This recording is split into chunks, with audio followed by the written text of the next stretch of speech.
Hello everyone, today I'm going to be talking about some things I have learned about life and some insights and other random things I've gleaned through the ENTJ.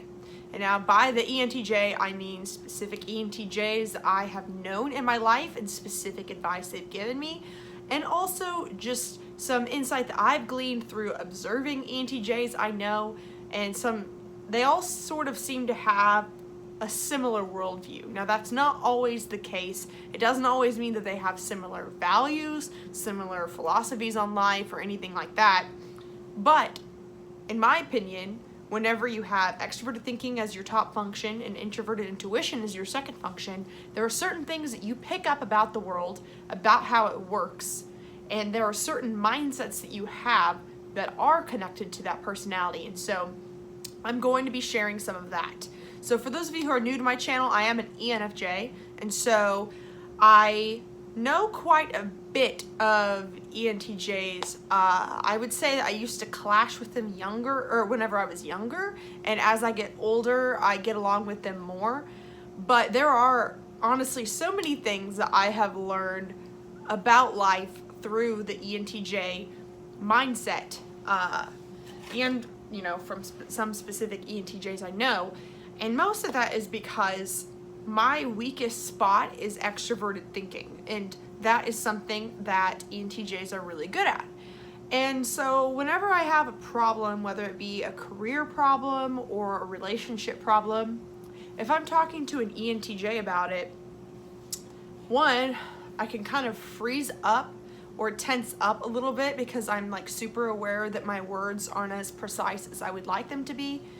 But I also am very aware of where my weaknesses are when talking to them, which is actually really great because, I'm really able to observe what they see that I don't clearly see, because every time I think that a problem is very difficult, an ENTJ will always offer like a very practical, easy solution to it.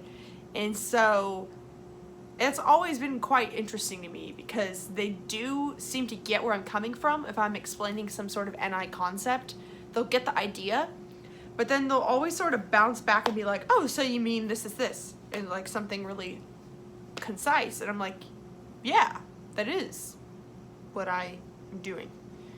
And so the main thing that I've learned from an ENTJ, or from observing the ENTJ, is essentially that if you don't know your value and if you can't convince other people of your value, then you cannot expect the world to see that value. Now for me as an ENFJ, I see the good in people quite instantly, and I can take it personally or be offended when people don't take the time to see the good in me. And I often can get in little traps where I feel misunderstood or overlooked or whatever. But ENTJs understand, they're like, if people misunderstand you or if they gloss you over, it's not because you're worthless, it's because you didn't do a good enough job showing your value to them. And also, people are busy, so you can't take it personally because people are worried about, their own things going on. ENTJs really don't take that personally, and if they feel overlooked or misunderstood, then typically they take that on themselves and just know that they need to work harder. The phrase fake it till you make it seems to be pretty applicable to ENTJs I know. That's really hard for me. I don't know necessarily how to fake it till I make it. I will sort of overthink things and wait until I feel 100% confident to share a skill or whatever.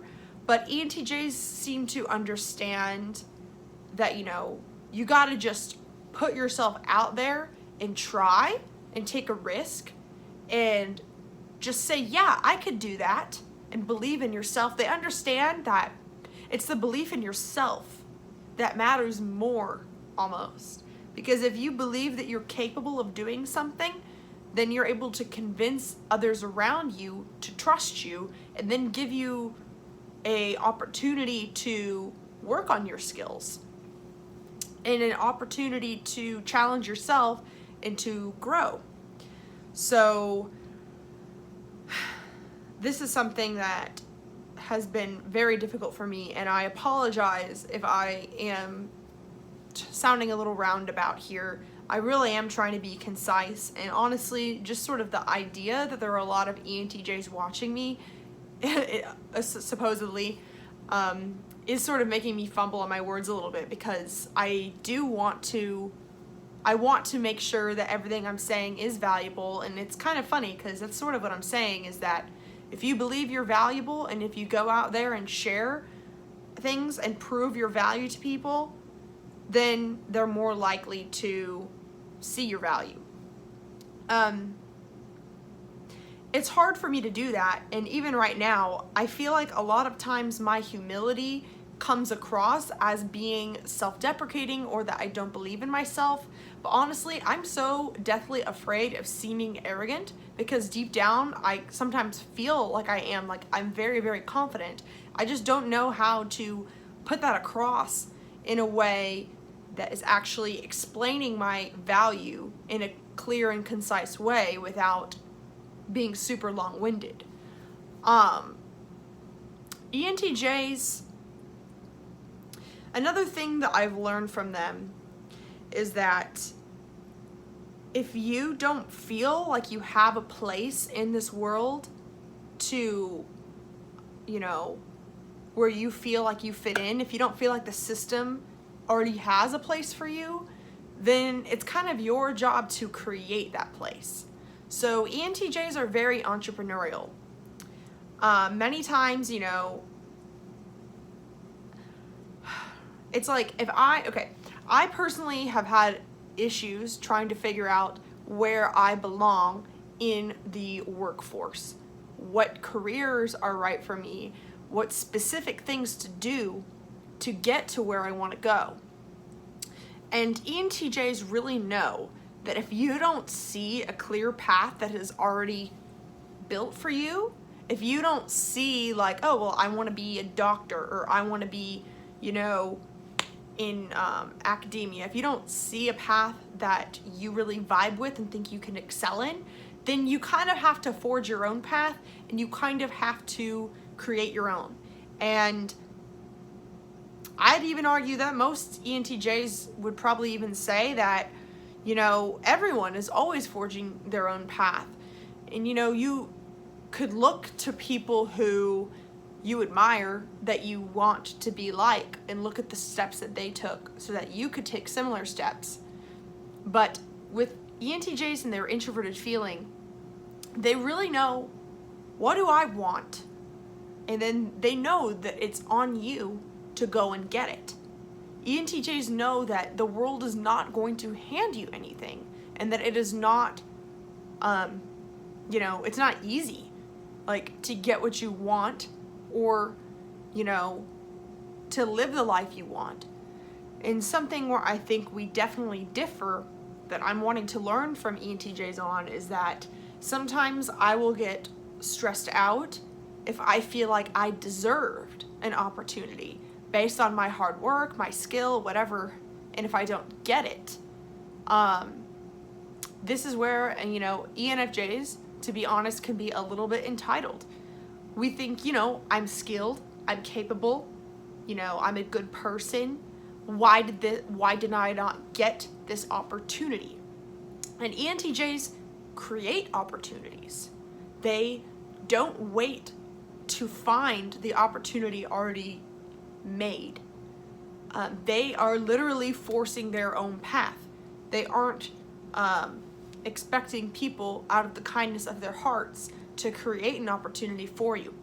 Now, in the work environment, personally, I think that it is on the supervisor to offer training and, you know, resources to whoever they are managing.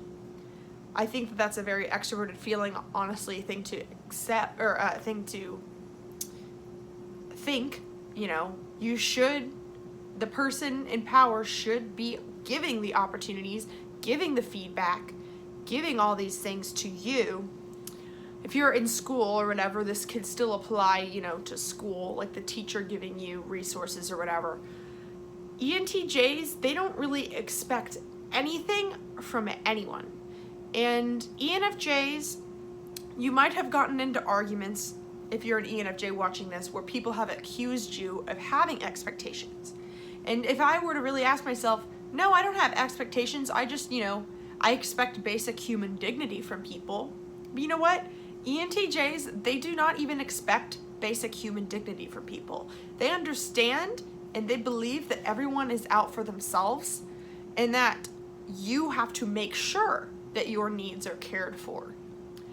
And again, this is something hard for me because as an ENFJ, I forget about my needs. I am, you know, more focused on making sure that I have skills and qualifications and that I'm capable. This is my introverted thinking, inferior. I'm always learning and growing, but I'm not really focused on making sure that my needs are met because I would assume that, you know, if I'm capable, then people can see that I'm capable and that they might, you know, offer me an opportunity. But that's not always how it works. And that is really hard to stomach, that, you know, the world is just not fair. It's not. And even if you are the most capable, even if you are the most intelligent, even if you have a lot of value to offer, it's on you to explain that value. And you have to position yourself in a position of power and confidence. This is something I struggle with because I feel confident, but I don't always present as confident. And so ENTJs sort of realize that it's about how you present more than how you feel in a way. If an ENTJ is super nervous for like a job interview or for a presentation, as long as they seem confident and as long as they are doing everything in a position of authority, then that's really what matters at the end of the day. And ENTJs are quite brave, where they go against, or they choose things that make them feel fearful, and a lot of times, because they are all about doing things that make them uncomfortable in order to get where they want to go. And you know, ENFJs are very similar in that way. ENJs, with an introverted sensing blind spot, all ENJs are very focused on, you know, what their NI vision is, and they're willing to, you know, they're willing to gloss over or forget about SI comfort in the sensory world. And so I very much am about not being comfortable and going out there and doing, you know, things for me. But you have to remember, ENTJs with NI and then inferior FI, their inferior FI has a lot of desire that they don't necessarily show on their face, but ENTJs are very sometimes overwhelmed by how much they desire the things that they desire, and they know that there's really no point in having a desire unless you're gonna do something about it, because, you know, even if you don't get what you want, if you at least created the opportunities that you could create and put yourself out there and expressed your value and faked it till you made it, or fake it till you make it, then you at least did what you could, and you can at least sleep easy knowing that, you know what, I have this desire, I have this thing I want in my life, whether that be a career or relationship or a family thing or whatever. I at least did what I could do. I at least put myself out there. Now, something for me, I feel very overcome by my desire and my vision a lot too, but I'm sometimes afraid to put myself out there unless I know that it's at the place where I want. But ENTJs are pretty all right with imperfections. They seem to value the act of doing it, the act of putting yourself out there, way more than it being perfect. And I think that's because they don't value introverted thinking as much, even though they can still use it, of course. People that use introverted thinking could be very stuck on making sure that something's perfect, exactly how you want it. And for me, I have a lot of barriers to putting myself out there. The desire for something to be exactly how I want it before I put it out there. And also the FE, fear of criticism from others or wanting to please others, can also be an obstacle.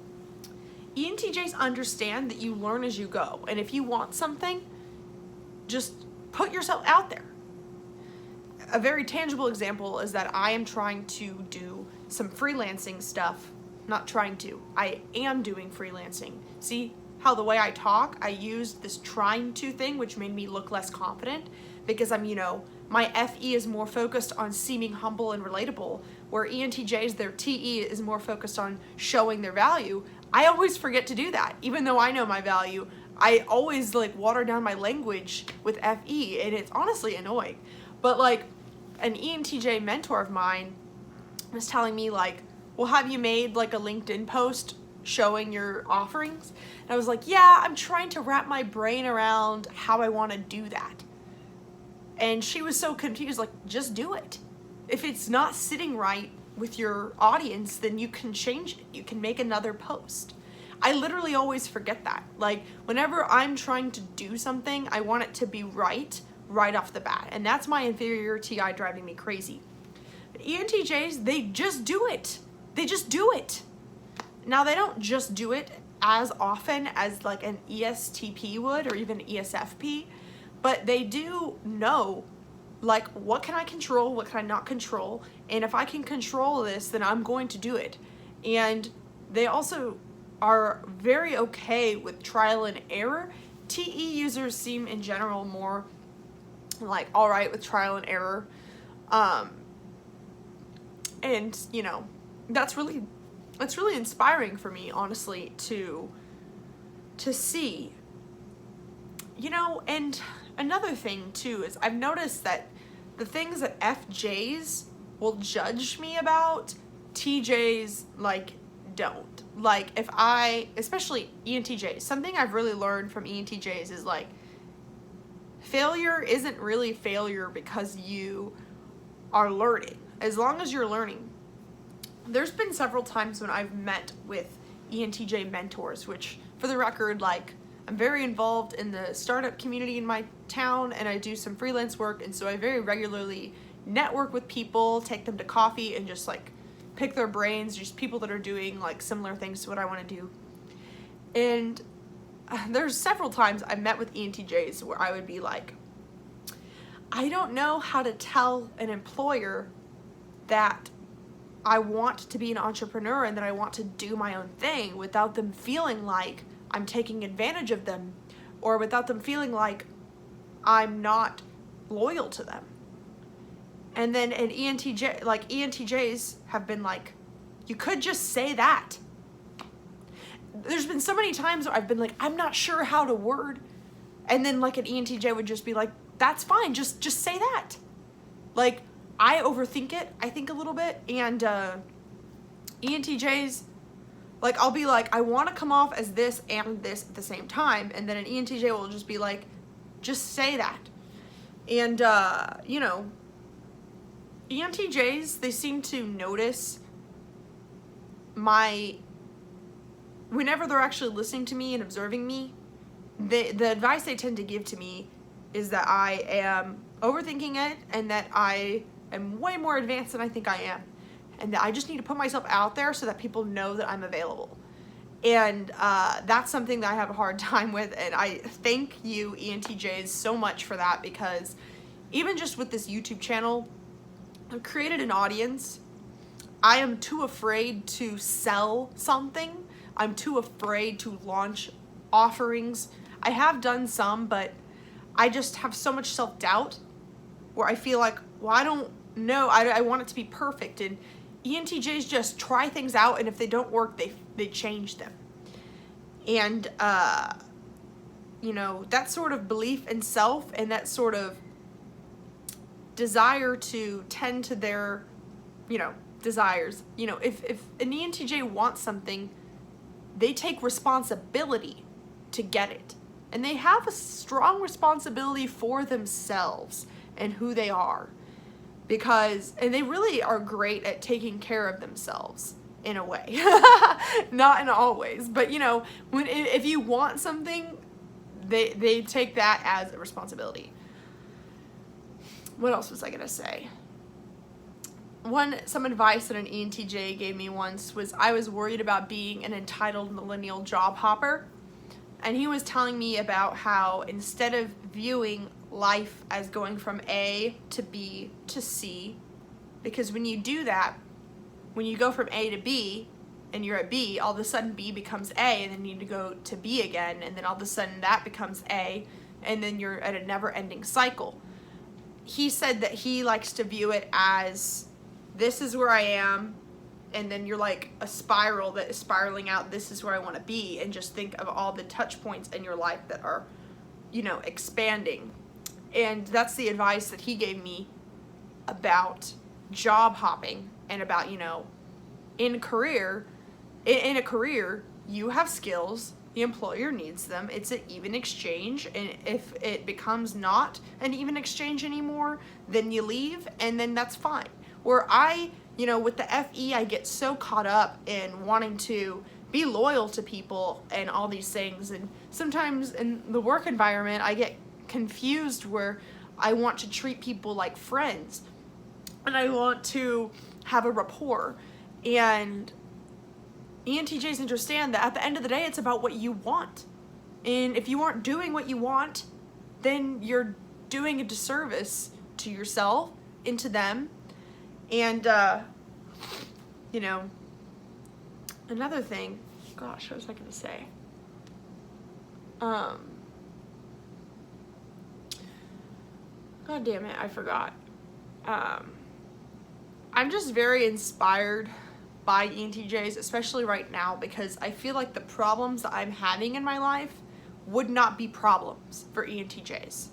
And that's why I felt compelled to do this video today, because I know that in my life right now, I'm overcomplicating things. I'm not presenting myself the way I want to be presented. I'm not going after the opportunities that I know I could do. And ENTJs, they also view everything as like a learning experience, or as like a learning opportunity. They seem to really value their time. And, you know, the people that they hang out. Oh, I know what I was going to say is boundaries. I have struggled with boundaries. I have given too much. In work environments, I have wanted to show that I was an overachiever and that I was willing to go above and beyond, to the extent of where it would hurt my mental health, not get enough sleep, all those things. ENTJs seem to be a lot better at understanding what they can emotionally handle, which you would think that, you know, a feeler might be able to do that. But ENTJs are also better at not having the problem of overcommitting and under-delivering. They know what... I think it's because introverted feeling is in the inferior position. They're always making sure, you know, they know that their emotional, you know, that their FI is a limited resource. They don't want to be, you know, using it on, you know, people that don't matter, pursuits that don't matter. And so they really make sure that they have a boundary so that they maximize their time and make sure that what they're doing actually is serving them in the long run, and that you aren't just wasting your energy on people that aren't giving something back to you.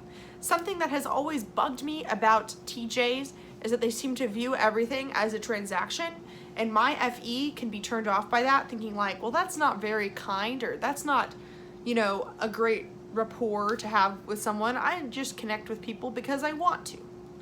That's true, but what I have learned from ENTJs is that everything still kind of is a transaction, and even if it's not always even, which I don't think it always has to be even. Like, for example, when you're a baby, your mom is taking care of you, and you aren't necessarily, you know, taking care of them in the same way, but you're still offering them something. Like, you know, they had you hopefully for a reason. Maybe you're offering support or love or whatever to them, or a sense of well-being. There's a lot of times when relationships aren't even, like if you are a mentor and a mentee, or if you're a student and a teacher, but there still has to be some sort of give and take going on. And I think that the influence of ENTJs in my life has helped me understand that, that, you know, there's got to be some sort of value that I'm getting from an interaction, and that doesn't make me bad. It just makes me more in control and aware of my energy and where I'm putting it, and it's made me more intentional about where I'm putting my energy. Now, I don't think that you should go out there and think, well, I'm not going to talk to this person because they're not going to give me anything, because I do personally believe in the value of, you know, giving when you feel like giving, and then trusting that it's going to come back to you eventually, maybe in the form of another person or another opportunity.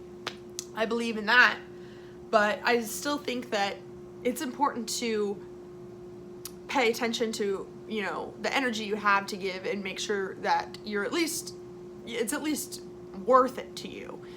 And what's worth it to you might not be worth it to somebody else, but you know, every task you do has got to be worth it to you.